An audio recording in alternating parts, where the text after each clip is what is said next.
પિતરતઃ. જેમ ગાયત્રી મંત્રમાં તમે બોલો છો તત્ સવિતુ વરેણ્યમ ભર્ગો દેવસ્ય ધીમહિ ધિયો યો ન પ્રચોદયાત, એમાં સવિતુ શબ્દ આવે અને સવિતા શબ્દ આવવાથી લોકોએ દેવીની ભાવના કરી. મહાપ્રભુજી તો કહે છે આ તો પરબ્રહ્મનો મંત્ર છે. સવિતા કોણ છે? સુતે પ્રસૂતેતિ સવિતા, જેનાથી જન્મ આદિ થાય છે. તો આ મંત્ર આ શ્લોકમાં કહ્યું જન્માદ્યસ્યતા, જન્મ આદિ જેનાથી કોણ છે? આ કે બ્રહ્મ. બ્રહ્મથી આ બધું પ્રગટ થાય છે. વેદાંતની જો થોડીક ચર્ચા કરું તો વેદાંતમાં કહેવામાં આવે કે ભગવાને આ જગત શેનામાંથી બનાવ્યું. જેમ માટીમાંથી ઘડો બને તો માટી ઘડાનું ઉપાદાન કારણ કહેવાય. આ વેદાંતનો શબ્દ છે. અને કોણે બનાવ્યો ઘડો? તો કે કુંભાર. તો કુંભાર નિમિત્ત કારણ કહેવાય. તો કહું કે આ સમગ્ર બ્રહ્માંડ શેમાંથી બન્યું અને કોણે બનાવ્યું? તો કહ્યું આત્મકૃતે પરિણામાત. વેદ કહેતા હૈ ભગવાને પોતાનામાંથી પ્રગટ કર્યું છે. અને બ્રહ્મસૂત્ર છે કાર્ય કારણ અભેદા. જેમ બે માન્યતા આપણે માયાવાદમાં એમ કહ્યું કે બ્રહ્મ સત્ય જગત મિથ્યા, અને મહાપ્રભુજી એમ કહે છે શુદ્ધાદ્વૈત બ્રહ્મવાદમાં મત સમજાવતા કે બ્રહ્મસૂત્ર એવું છે કાર્ય કારણ અભેદાત, કે કાર્ય જગત છે, કારણ બ્રહ્મ છે, અને બ્રહ્મ જો સત્ય હોય તો સત્યમાંથી અસત્ય કેમ પેદા થઈ શકે? મહાપ્રભુજી જગત અને સંસારને જુદા કરીને માને છે. મહાપ્રભુજી એમ કહે કે જગત જે બ્રહ્મમાંથી પ્રગટ થયું છે એ સત્ય છે, પણ સંસાર જે અહમતા મમતા રૂપે માણસે પ્રગટ કર્યું છે, મનુષ્ય પ્રગટ કર્યું, એ મિથ્યા છે. ફરી પ્રશ્ન માયાવાદમાં આવ્યો કે તમે જગતને સત્ય માનો તો સત્ય તો એને કહેવાય જે ત્રિકાલા બાધિત હોય, જેનો ક્યારે નાશ ન થતો હોય. તો જગત તો પહેલા નહોતું, આજે છે અને કાલે નહીં રહે.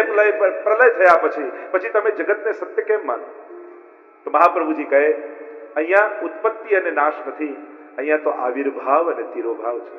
થોડુંક તમને શુદ્ધાદ્વૈત બ્રહ્મવાદ સમજાવું. મહાપ્રભુજીનો જે મત છે, મહાપ્રભુજી ઉત્પત્તિ નથી માનતા, આવિર્ભાવ માને છે કે બ્રહ્મ પોતે જ જગત રૂપે આવિર્ભૂત થાય છે. જેમ કાચબાનું ઉદાહરણ વેદાંતમાં આપવામાં આવે, કાચબાને જ્યારે કાર્ય ન કરવું હોય ત્યારે પોતાની ઇન્દ્રિયોને અંદર સમેટી લે, અને જ્યારે ચાલવું હોય ત્યારે પોતાના પગ અને મુખને બહાર કાઢીને ચાલવા લાગે.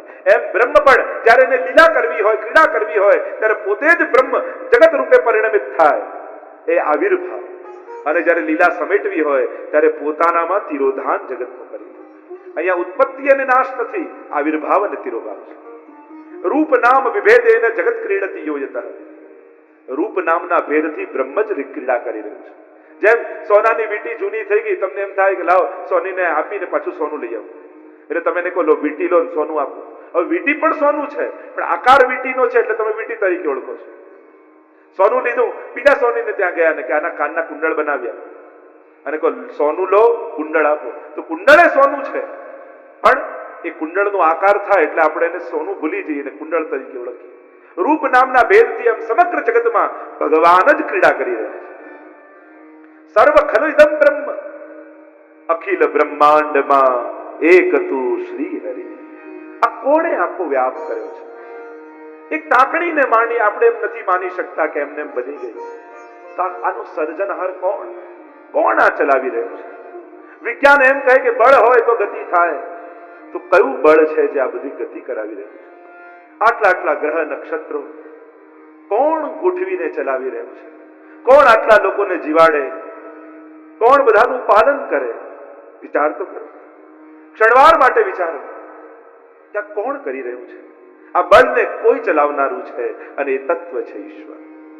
એ જ બ્રહ્મ પોતાના બ્રહ્મત્વનો આનંદ લેવા માટે રૂપ નામના ભેદથી અનેક પ્રકારે પ્રગટ થયો છે. એ જ પણ આપણને આકારને જોઈએ છે, નામને જોઈએ. દરેક નમાં તત્વ રૂપે વિરાજે છે. જ્યારે કોઈ નહોતું ત્યારે એ હતો, જ્યારે બધું જ છે તો એ જ છે, અને જ્યારે કઈ નહીં રહે ત્યારે એ જ રહેશે.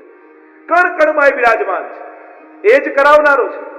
પણ કરાવનારો, તમે પ્રશ્ન કરો બધું એ જ કરાવે, તમે પાપ કરીએ તો એ નથી કરાવતો? કરાવે એનો અર્થ કારમાં એન્જિનની જેમ છે. સ્ટેરિંગ તો આપણા જ હાથમાં આપે છે. એન્જિનને કારણે કાર ચાલે છે, પણ સ્ટેરિંગ તો આપણા હાથમાં છે કે કારને ક્યાં લઈ. જોવાની શક્તિ એ આપે છે, પણ આ જોવું ને આ ન જોવું એ આપણું કર્મ. સાંભળવાની શક્તિ એ છે, પણ આ સાંભળવું ને આ ન સાંભળવું એ આપણું કર્મ. ચાલવાની શક્તિ એ છે, પણ અહીંયા જવું ને અહીંયા ન જવું એ આપણું કર્મ. એક ચોર હતો ને, ચોરી કરવા ગયો ને એનાથી ખૂન થઈ ગયું. હવે ખૂન થઈ ગયું ને કોર્ટમાં ઉભો કરવામાં આવ્યો અને એને ખબર પડી કે આ જજ ગીતાજીના બહુ અભ્યાસુ છે, એટલે એને યુક્તિ કરીને જજ આગળ કહેવા લાગ્યો કે હું તો માનું છું કે બધું ભગવાન કરાવે છે, ખૂન મેં નથી કર્યું, ભગવાને કરાવે છે. જજ પણ હોશિયાર હતો, એને પણ કહ્યું હું પણ એમ માનું છું કે બધું ભગવાન કરાવે છે, ફાંસીની સજા હું નથી આપતો, ભગવાન અપાવી રહ્યા છે. જો બધું એ જ કરાવે તો એ કરાવનાર એ જ છે. એક ગુરુ હતા અને શિષ્ય એમની પાસે આવ્યો અને કહેવા લાગે મને કોઈ ઉપદેશ આપો. અને ગુરુએ ઉપદેશ આપ્યો કે બધામાં ભગવાન છે, દરેકમાં તારે ભગવાન જોવા. અને એની તો વાત ગળે ઉતરી ગઈ. ગુરુએ ઉપદેશ આપ્યો કે બધામાં ભગવાન છે. આશ્રમની બહાર નીકળ્યો એટલામાં એક ગાંડો હાથી સામેથી આવતો અને એને ગુરુની વાત યાદ આવી. ગુરુએ કહ્યું છે બધામાં ભગવાન, મારામાં ભગવાન, પેલા હાથીમાં ભગવાન, આજે ભગવાનથી ભગવાનનો મેળાપ થઈ જવાનો. ઉપર બેસેલો ભાવત એમ કે ખસી જા તને મારી નાખશે. ના, મારે તો ગુરુએ કહ્યું છે બધામાં ભગવાન, તો હાથીમાં ભગવાન ને મારામાં ભગવાન. જ્યાં નજીક ગયો ને એક થપાટ મારી સીધો હોસ્પિટલના ખાટલામાં. અને લાલ પીળો થાય કે આ ખોટા ખોટા ઉપદેશો આપીને મરાવી નાખશે કોઈ, ઠીક થવા દો પછી જોઉં છું. થોડો ઠીક થયો એટલે ગયો આશ્રમમાં, ગુરુને કહેવા લાગ્યો કેવા કેવા ખોટા ઉપદેશો આપો છો. થયું શું? આપે કહ્યું કે બધામાં ભગવાન છે અને હું આશ્રમની બહાર નીકળ્યો, સામે ગાંડો હાથી આવતો. મહાવત તો મને બહુ કહેતો હતો ખસી જા. મેં એની વાત ન માની, તમારી વાત યાદ રાખી, બધામાં ભગવાન છે. અને હું જ્યાં નજીક ગયો મારી આ દશા કરી. ગુરુએ કહ્યું કે મેં તને કહ્યું હતું બધામાં ભગવાન છે એમ જો, તે હાથીમાં ભગવાન જોયો પણ મહાવતમાં ભગવાન ન જોયો કે જે કહેતો હતો ખસી જા. એ પણ ભગવાન છે. એને તને સલાહ આપી એમાં તને ભગવાન ન દેખાય. એમ બધામાં ભગવાન ખરા, પણ સિંહના પાંજરામાં કૂદીએ તો એ મારી નાખે એ બુદ્ધિ પણ ભગવાને જ આપી છે. બધામાં ભગવાન છે પણ ભગવાન એન્જિનની જેમ છે, તેજ રૂપે છે, એ જ ચલાવી રહ્યા છે. આપણને લાગે હું જોઉં છું, જોવાની શક્તિ તો એની છે. તમને કોઈ અડધો કલાક આ વસ્તુને જુઓ તમે થાકી જાઓ. જન્મ્યા ત્યારથી બધું જોઈ રહ્યા છો, થાક લાગે છે. અરે તમે શ્વાસો લો છો, એમ કોઈ 20 પ્રાણાયામ કરો તો થાકી જાઓ. જન્મ્યા ત્યારથી શ્વાસો લો છો, થાક લાગે? એમ થયું કે કાયમ લઈ લાવો ને અડધો કલાક આરામ કરી લો, કાયમનો આરામ થઈ જાય. તો આ તો ચલાવનારો પરમાત્મા છે, કરાવનારો એ છે. પણ સંકલ્પ જ્યાં તમારો આવે ત્યાં તમારું કર્મ બને છે. જન્માદ્યસ્ય તોન્મયાદિતરતશ્ચાર્ધે સ્વવિજ્ઞસ્વરાટ તેને બ્રહ્મ હૃદાય આદિ કવયે મુહ્યંતિ યત્સૂરય તેજો વારી મૃદામ યથા વિનિમયો. જેમ પ્રકાશ પડે અને આપણે રસ્તામાં જતા હોય તો દૂરથી પાણી દેખાય, મૃગજળ દેખાય, નજીક જાઓ તો કઈ ન હોય. આ જ માયા છે. જે નથી એને દેખાડે અને જે છે ને છુપાવે એ જ માયા. સંસારમાં દેખાતી વસ્તુ, જેમ અરીસામાં દેખાતી કોઈ વસ્તુ હોય ને, એ વસ્તુ જોઈતી હોય, જેમ પાછળની વસ્તુ અરીસામાં દેખાય સામે. હવે વસ્તુ જોઈતી હોય તો અરીસાની તરફ જાઓ તો ન મળે, અરીસાથી દૂર જાઓ તો મળે. એમાં સંસારમાં દેખાતી વસ્તુ છે ને એ ભગવાનનું પ્રતિબિંબ છે, આનંદ. ત્યારે એની તરફ જઈએ નથી મળતું, એનાથી દૂર જઈએ તો મળે છે. આ જ માયા છે. સત્યમ પરમ ધીમહી એમ કહ્યું, પરમ સત્યનું અમે ધ્યાન કરીએ છીએ. ભાગવતજીમાં બધું પરમ છે, ધર્મ પણ પરમ, સત્ય પણ પરમ. બીજા શ્લોકમાં ધર્મ પ્રવચિત કહે તો અત્ર પરમો કહ્યું. ભાગવતજીમાં કપટ રહિત ધર્મનું વર્ણન છે. અને ભક્તિનું કપટ શું છે, કાપટ્ય શું છે? ભગવાન પાસે લૌકિક માંગવાની ઈચ્છા, ભગવાન ન માંગતા ભગવાનથી માંગવાની ઈચ્છા એ કાપટ્ય છે.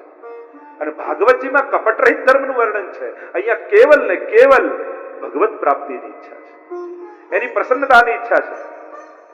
ભગવાનથી માંગવાની ઈચ્છા નહીં, ભગવાનને માંગવાની ઈચ્છા થાય ને ત્યારે માનજો કે હવે ભક્તિના માર્ગમાં હું આગળ વધી રહ્યો છું. આપણે જ્યારે જ્યારે ઠાકોરજી પાસે જઈએ ત્યારે બે જ વસ્તુ સાથે લઈને જઈએ મનમાં. કાં કમ્પ્લેન હોય, કાં ડિમાન્ડ હોય. બે જ વસ્તુ હોય. કાં કમ્પ્લેન હોય કે આ ખોટું કર્યું, આ ખોટું કર્યું, આ ખોટું કર્યું. કાં ડિમાન્ડ હોય, આ જોઈએ, આ જોઈએ, આ જોઈએ. ઘણા તો સીડી ચડે ને મંદિરની અને પ્રભુ સમજી જાય હમણાં કંઈક માંગશે. પ્રભુ સમજી જાય કે કંઈક માંગવા. હવે તમે વિચાર કરો, કોઈ કન્યા કોઈ પ્રિયતમને પ્રેમ કરતી હોય અને પ્રિયતમને એમ થાય કે હવે આને લગ્નનું પ્રપોઝ કરું અને આજે એના મનની વાત જાણું અને જ્યાં આવી અને પૂછે કે તું મને કેમ પ્રેમ કરે છે, ત્યારે એ કન્યા કે તારી પાસે પૈસા બહુ છે ને એટલા માટે તને પ્રેમ કરું. ત્યારે એને કેવું લાગે? એમ રોજ મંદિરે જતો હોય અને ઠાકોર વિચાર કરે આ મને કેટલો પ્રેમ કરે છે, આજે આનો સ્વીકાર કરી લો. અને જ્યાં જીવ આવે અને ઠાકોરજી પૂછે તું કેમ મંદિરે આવે, ત્યારે કે મારા દીકરાના લગ્ન નથી થતા ને એટલા માટે, મારો ધંધો નથી ચાલતો ને એટલા માટે. ભગવાનને માંગવાની ઈચ્છા થાય અને જેને ભગવાન જેનું બધું જ છે એ તમારું થઈ જાય તો પછી મેળવવાની ઈચ્છા બાકી શું? એકવાર એક રાજા એક ગામમાં ઢંઢેરો પીટાવ્યો, બધી વસ્તુઓ લાવીને ગોઠવી દીધી, સારામાં સારી વસ્તુ, એસી, ફ્રીજ, ટીવી, ધન બધું ગોઠવ્યું અને બધી પ્રજાને ઊભી રાખીને કહ્યું કે અહીંયા તું શંખ વગાડું અને જે દોડતું પહેલી જે વસ્તુને અડે એ વસ્તુ એની. અને બધા બધી વસ્તુ ગોજવા લાગ્યા, મનોમન સંકલ્પ કરવા લાગ્યા, પેલો કે હું ફ્રીજ લઈશ, પેલો કે હું એસી લઈશ, પેલો કે હું ટીવી લઈશ, અને બધાએ નક્કી કરી રાખ્યું હતું. અને એક દૂર કન્યા ઊભી હતી અને વિચાર કરે કે આ બધું તો રાજાનું છે, અને રાજાએ કહ્યું કે જે પહેલો જે વસ્તુને અડે એનું, તો હું દોડતી દોડતી રાજાને અડી જઉં, જેનું બધું જ છે એ જ મારો થઈ જાય તો આ બધું મારું થઈ જશે. અને જ્યાં રાજાએ શંખ વગાડ્યો, બધા કોઈ વસ્તુને પકડવા દોડ્યા અને પેલી કન્યા દોડતી દોડતી આવીને રાજાને પકડી લીધી અને કહ્યું, રાજા આપે કહ્યું હતું કે જે વસ્તુ અડો એ તમારી, હવે તમે કોના? કે તારા. તો કહ્યું કે આ બધું કોનું છે? કે મારું. તો કે હવે તમે મારા થયા તો આ બધું કોનું થયું? કે તારું. તો કે બધા જે જે છે બધું વસ્તુ મૂકી દો, કે હવે બધું આનું થઈ ગયું. એમ જ જેને ભગવાનને પકડ્યા એનું બધું જ થઈ જાય. પ્રભુને પામવાની ઈચ્છા અને ભક્તિનો સાચો ટેસ્ટ લેવો હોય ને તો નિષ્કામ થઈએ તો જ આવે. પ્રેમ કરવો હોય તો પ્રેમમાં શરત ન હોય, કારણ ન હોય. જ્યારે એને પ્રેમ કરવા ઈચ્છો છો તો અયાચક બની જાઓ, નિષ્કામ બની જાઓ. ભગવાન પૂછે શા માટે આવ્યો? આપણી પાસે એક જ જવાબ હોવો જોઈએ, તને પ્રેમ કરું છું અને તને જોયા વગર રહેવાતું નથી એટલા માટે આવું છું. તો વિચાર કરો, ઠાકોરજી આગળ તમે ઉભા હો જ્યારે પણ, ત્યારે તમારા મનમાં શું ફિલિંગ આવે? આમ પ્રભુને જોઈને તમારી અંદર શું ભાવ આવે? ક્યારે વિચાર કર્યો છે? એક પ્રેમી તરીકે સામે ક્યારે ગયા છે? એક ભક્ત બનીને ક્યારે ભગવાન આગળ ઉભા છે? જો ભગવાન તો રાજાના રાજા છે અને રાજાના મહેલમાં પ્રવેશ જોઈતો હોય તો કોઈ ભિખારીને પ્રવેશ ન મળે, પણ રાજા બનીને જાઓ તો તમારા માટે દરવાજા ખુલી જાય. એમ જ પ્રભુને મળવા જ્યારે પણ જાઓ ત્યારે રાજા બનીને જજો, ભિખારી બનીને ન જતા. પ્રભુ કૃપા કરવા ઈચ્છતા હોય જ્યારે, આ તો કેમ કોઈ ભિખારી પર રાજા પ્રસન્ન થઈ ગયો ને કહું માંગ, તો પેલો કે મને ભીખ માંગવાનો સોનાનો કટોરો આપો. પરિસ્થિતિ બદલાય પણ ઘણાની વૃત્તિઓ નથી બદલાતી. બધું મળી જાય છતાંય માંગવાની આદત નથી જતી માણસ. અને જ્યાં સુધી માંગવાની આદત નહીં જાય ત્યાં સુધી પામવાની વૃત્તિ નહીં આવે. જો રાજા અને ભિક્ષુક આ કોઈ પરિસ્થિતિઓના નામ નથી, આ વૃત્તિઓના નામ છે. મેં તો ઘણા લોકો એવા જોયા, એટલું બધું ભગવાને આપ્યું હોય છતાંય માંગવાની વૃત્તિ એની ન જાય. સમાજમાં, સંસારમાં હંમેશા ડિમાન્ડિંગ નેચર વાળો જ રહે. સમજી લેવું આ ભલે પરિસ્થિતિ રાજાની આને મળી છે, મનથી તો ભિખારી જ છે. અને ઘણા વિપરીત પરિસ્થિતિ હોય, બહુ ગરીબ સાધારણ પરિસ્થિતિ હોય, છતાં આપવા માટે સદાય તૈયાર રહેતા હોય. કંઈ પણ તૈયાર હોય કે ના મારી પાસે છે, હું આવી જઈશ, હું આપી દઈશ. ત્યારે લાગે કે આ રાજા છે. પરિસ્થિતિ ભલે આની ખરાબ છે પણ મનથી આ રાજા છે. તો ઘણીવાર પરિસ્થિતિઓના નામ નથી, આ વૃત્તિઓના નામ છે. વિચાર કરજો, તમારી મનમાં ઝાંખજો કે તમે રાજા બનીને જીવો છો કે ભિક્ષુક બનીને જીવો છો. જેને વધારે મેળવવાની ઈચ્છા હોય એ ભિખારી, અને જેને મેળવવાની ઈચ્છા પૂરી થઈ ગઈ હોય અને વાંટવાની ઈચ્છા જાગે એ રાજા. હવે વિચાર કરો, તમે રાજા બનીને જીવો છો કે ભિક્ષુક બનીને જીવો છો? પરિસ્થિતિનું કોઈ કારણ નથી, તમારી મનની વૃત્તિ કેવી છે? ઘણાને ભગવાને સારી પરિસ્થિતિઓ આપી હોય છે પણ એ રાજા નથી બની શકતા. જ્યારે પણ મંદિરમાં જાઓ ત્યારે ભગવાનને તમે મળવા જાઓ છો, મેળવવા જાઓ છો કે પામવા જાઓ છો? જોવા જાઓ છો, મળવા જાઓ છો કે મેળવવા જાઓ છો? મોટા ભાગે તો આપણે જોઈને જ આવી જઈએ અને જોઈએ છે કે આ લોકો દોડતા દોડતા મંદિરે જાય પછી ઠાકોરજી આગળ આંખ બંધ કરી રાખે, વળે પછી જ ખોલે કેવા દર્શન કરવા ગયા હતા. અરે કર્યા ક્યાં તે? દર્શન કરવા જાઓ ત્યારે તો એક પલક પણ બંધ થાય ને. તમારે ગોપીજન તો गोपी गीत में कहते हैं, गोपियां कहती हैं प्रभु सायंकाल गायों को चराते हुए आप जब गोकुल की ओर पधारते हो, वेणु को अपने अधरों पर पधराकर वेणुनाद करते हुए, केश बिखरे हुए हो, गोरख से मंडित आपका श्रीअंग हुआ हो, और जब गायों को चराते चराते गोकुल पधारते हो, तब ऐसे स्वरूप के जब हम दर्शन करती हैं और दर्शन करते समय हमारी पलकें बंद होती हैं, ત્યારે આ પાપણ બંધ થાય એટલો સમય પણ અમને યુગ જેવો લાગે. ત્રુટિર યુગાયતે ત્વામ પશ્યતામ. એટલો સમય પણ અમને એવું વિરહ થઈ જાય જેને યુગ વીતી ગયો એવો તાપ થાય. જ્યારે પણ દર્શન કરવા જાઓ ને ત્યારે આંખો બંધ કરીને નહીં કરવા,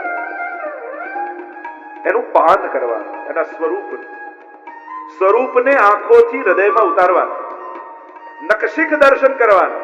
કેવા શ્રૃંગાર ધર્યા છે, કેવા વસ્ત્ર ધર્યા છે, કેવું મુખારવિંદ લાગે છે, કેવા નેત્રો છે, કેવું વિશાળ વક્ષસ્થળ છે, કેવા ચરણારવિંદ છે. પ્રભુના શ્રીઅંગના દર્શન કરવા. અને આ દર્શન કર્યા બાદ પછી જયારે આંખો બંધ કરી અને સ્વરૂપને હૃદયમાં ઉતારી લે, અને પછી જયારે ઘરે જઈ સુધી કરો, પ્રભુનું સ્મરણ કરો, અને ત્યારે આંખો બંધ કરો એટલે જયારે નેત્રોથી હૃદયમાં ઉતાર્યા છે ને પ્રભુને, એ સ્વરૂપનું સ્મરણ કરવા. અને એટલે દર્શન કરતા હોય ત્યારે આંખો બંધ નહીં કરવા. ત્યારે તો પ્રભુના રોમ રોમના એક એક અંગને નેત્રોથી હૃદયમાં ઉતાર્યા. તો મળવા જાઓ છો ભગવાનને, મેળવવા જાઓ છો કે જોવા જાઓ છો? ઘણા લોકો તો દર્શન આપવા જતા હોય ભગવાન, મહિને એક વાર દેખાય, અને દેખાય એમાં તો એટલું બધું માંગી લે કે ભગવાનને થાય કે આ મહિને આવે એમાં જ સારું છે. નિષ્કામ ભક્તિ ધર્મ પ્રૌચિત કહે તવત્ર પરમો, કપટ રહિત ધર્મનું વર્ણન છે. અને ત્રીજા શ્લોકમાં ભાગવતજીનું સ્વરૂપ બતાવે. નિગમ કલ્પ તરોર ગલિતમ ફલમ શુકમુખાદ અમૃત દ્રવ સંયુતમ પીબત ભાગવતમ રસમાલયમ મુહુરહો રસિકા ભુવિ ભાવુકા. નિગમ એટલે વેદ, વેદ રૂપી કલ્પ વૃક્ષ ઉપર લાગેલું ભાગવતજી રૂપી ગલિત ફળ છે. અને મહાપ્રભુજી તો સુવદનીમાં કહે છે વૈકુંઠમાં આવું વૃક્ષ છે, કારણ કે ભાગવતજી ફલાત્મક છે અને એમાં રૂપકની જરૂર નથી. આવું વૃક્ષ વૈકુંઠમાં બિરાજે છે. ગલિત ફળ ભાગવતજીને કહ્યું સૌથી મીઠું ફળ છે. જો તોડેલું ફળ હોય, તૂટેલું ફળ હોય, પાકેલું ફળ હોય અને ગલિત ફળ હોય.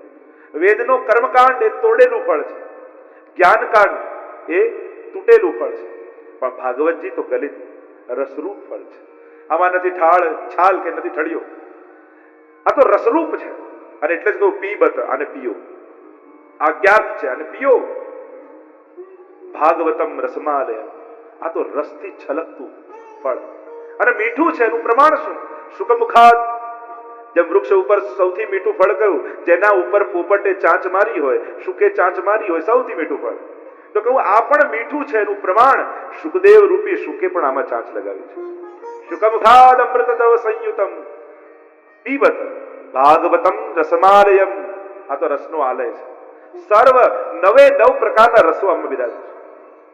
તો આમાં થાય, અરે રસોમાં તો ભયાનક રસ પણ હોય. ડરવામાં જો રસ, જ્યાં રસ હોય ને ત્યાં જ ગતિ થાય. જેને જ્યાં રસ હોય ત્યાં ગતિ હોય. બાળકને ક્યારેક કેવું પડે બેટા ટીવી તો જો અડધો કલાક, આવું કેવું પડે? એ ત્યાં જ હોય, કારણ કે ત્યાં એને રસ છે. જ્યાં જેને રસ ત્યાં એની ગતિ. તો આ તો રસરૂપ છે. સર્વ રસો ભાગવતજીમાં બિરાજે છે. તો કહું ભયાનક રસ, એમાં રસ હોય એમાં ગતિ થાય. કે આ ભયાનક પણ રસ છે. તમે ટિકિટ ખર્ચીને પૈસા આપીને હોરર મૂવી જોવા નથી જતા? હવે ત્યાં ભય જ છે, પણ ભયમાં પણ રસ છે એટલે જ તમે ત્યાં જાઓ છો. લોકો ટ્રેકિંગ માટે જાય, થાકી જાય, પરસેવે રેબઝેબ થઈ જાય, તો એમ કહે કે આટલું બધું ખર્ચીને થાકવા જાઓ છો? કે ના, એમાં રસ છે એટલે ગતિ છે.